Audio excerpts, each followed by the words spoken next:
তিনি খুবস রুটি খেতে পছন্দ করতেন, তিনি খাল ভিনেগার সিরকা খেতে পছন্দ করতেন, তিনি খাসির বাজুর গোশত সিনার গোশত খেতে পছন্দ করতেন। বিশ্বনবী লাউ খেতে পছন্দ করতেন। লাউ খান তো নাকি কোন স্বাদের লাউ?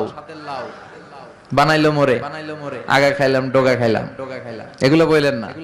বিসমিল্লাহ বলে খাবেন, খাওয়ার পরে কি পড়বেন? আলহামদুলিল্লাহ। লাউ খেতেন বিশ্বনবী। মাশরুম খেতেন।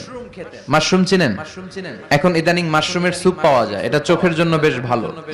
মাশরুম খেতেন, শশা খেতেন, তরমুজ খেতেন, কালিজিরা খেতেন, আজোয়া নামে একটা খেজুর খেতেন স্পেশাল।